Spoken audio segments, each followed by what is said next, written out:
Thank you, Georgi, for sending me this essay on the topic of convenience foods versus traditional foods. Well, in this task, you were supposed to present your arguments for or against the idea that convenience foods will eventually replace traditional foods and, of course, traditional methods of food preparation. Now, let's take a look at your paragraphs together and see if anything should be improved. Well, there are some suggestions by Google Documents, which you could take into account. I'm going to quickly fix them. Well, obviously, regarding and about would be redundant. It's regarding something or about something. It's already okay, products. They are already, because you said products, already well spread all around the globe, and are of course in reach of every citizen of every country. Although some people would rather make food at home or cook at home rather than eating pre-made food from the store. Well, there are other ways to improve this, but let's just keep it the way it is. So you've introduced the idea of convenience foods. I would define what convenience foods are, convenience products are, to introduce the topic itself. But the fact that you compared them with like homemade food was a good move. Now, this is where you're supposed to express your opinion about the issue of replacement here. So you said, for me, it's fictitious that, unnecessary comma, of course, market products, okay, will one day surpass cultural food. Well, there are some risky moves here. Like, why did you use cultural food? I mean, this is you've tried to paraphrase the word traditional, which has been unsuccessful, I'm afraid. So do not use cultural in place of traditional. Well, it's okay to use those keywords in your writing as long as you paraphrase this. Like the sentence itself. They don't have to think of synonyms for every single word. All right. For example, what else can you say instead of food? For example, some of the keywords have to be preserved in the process. Okay, as long as you don't copy more than 3 words from the task rubric, you'll be good. Now, do you see the style? I mean, the register, the formality. Do you think it's suitable for an academic text? Like for me, it's fictitious that. I would replace it with something like this. Like I find it unlikely that market products, I mean, convenience products will one day surpass traditional foods.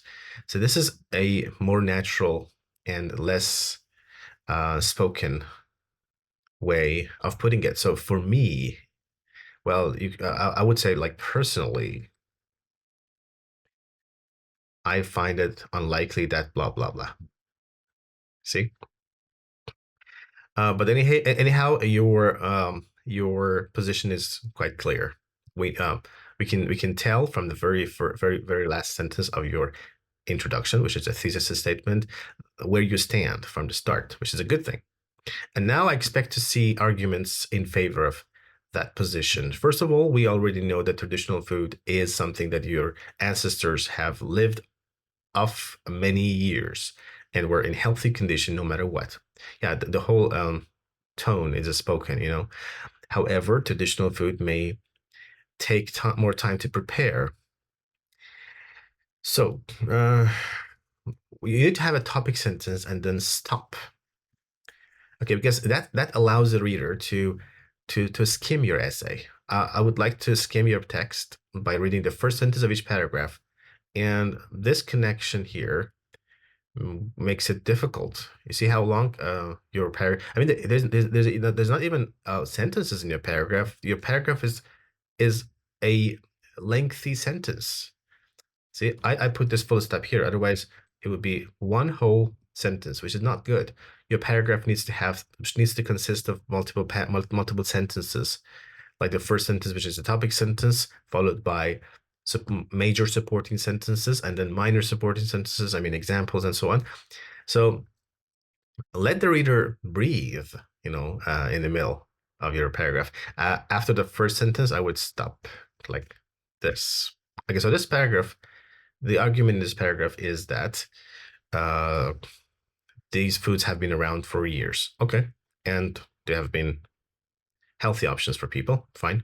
Furthermore, I would like to add that. See, furthermore, and I would like to add that would be the same thing. So that would be redundant.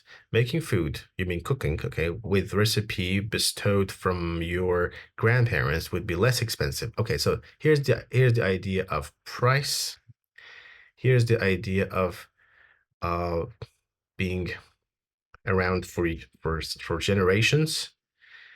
Would be less expensive, contain more vitamins, and will feel like Snickers and chips and bought from stores. So it's about being less expensive and being more nutritious. Seems like, well, that is two ideas in one paragraph. That's not a good thing. That's not a good move. You need to have one clear main idea per paragraph. Do not squeeze multiple arguments into one. So is it about this? Is this paragraph going to be about the price aspect or the nutritious, I mean, being nutritious aspect? Well, that's not clear, at least for the first sentence. And I need to go on, and then you have the example. And again, this paragraph is a single sentence. That's a terrible, terrible thing to do. Make sure to stop somewhere. So I don't know where to stop really. Okay. Okay, here maybe. And then, for instance, comma, buying the ingredients from store itself is much cheaper than buying similar products of the same quantity. So seems like you're talking about the price only, but I don't know why you mentioned the nutritious values. So I would remove this part to make sure that you remain focusing on a single aspect, which is the price. Now the paragraph is rather underdeveloped. I would add more explanation. I mean, why do you think? I mean, there's always the question of what you want to say, why you say so, which is missing, and then how it works. So I know what you want to say. You're talking about the price aspect. I don't know why uh, homemade food would be less expensive. And then there's the example. So we need we need one or two sentences between these two, ensuring that the reader is convinced why such products are less expensive. Now, on the other hand, why should there be another hand, really? I mean, if you think about it, this is an opinion-led task. I mean, you're supposed to provide reasons for one side. There's one side only. Do you agree or disagree? It's not like do you agree and disagree. Of course, you may choose to write a counter argument, and this paragraph to me looks like a counter argument. But we have another task which says discuss both these views and give your opinion, which would allow that to happen. Here in this context, you can technically do so. You can write a counter argument, but you shouldn't, because that would confuse the reader most of the time. You're trying to balance your arguments with a counter argument, which is like doable. And if you pull it off very well, you may get a good score. But most IELTS candidates fail to do so.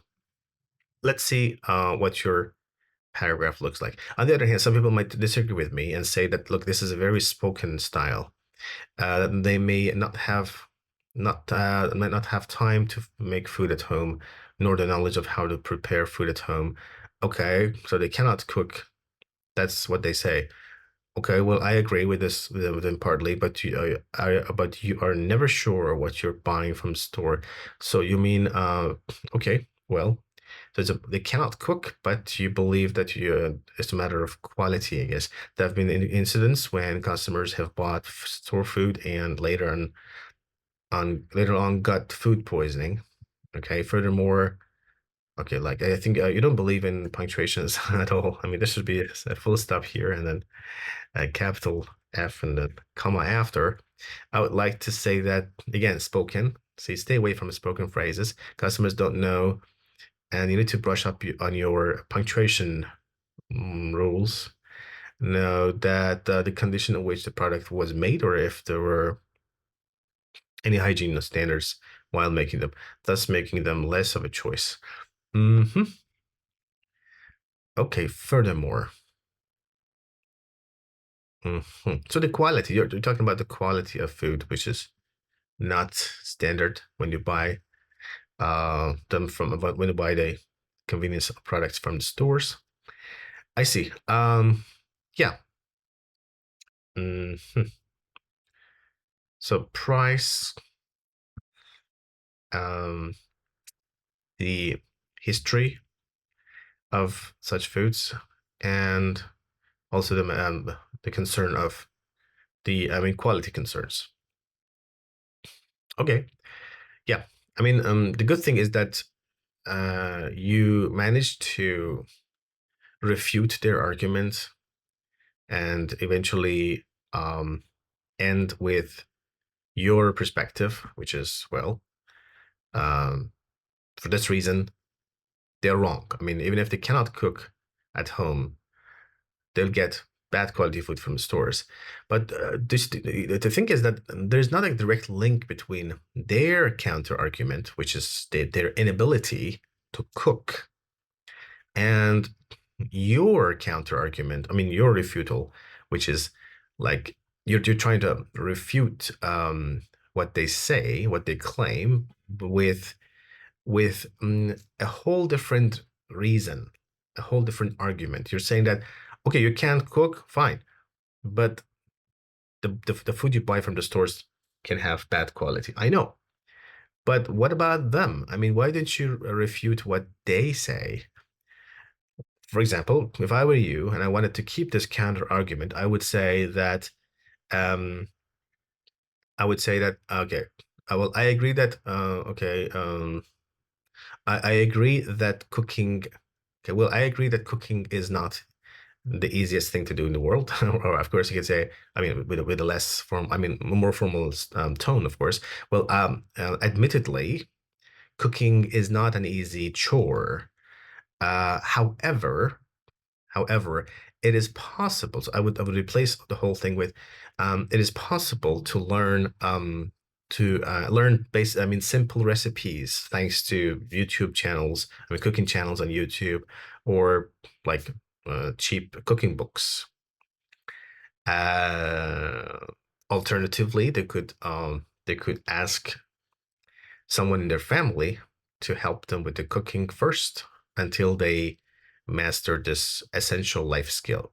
So, you know what I'm saying? I mean, you're not refuting what they claimed. You're adding a whole new reason, which could be a good paragraph without this.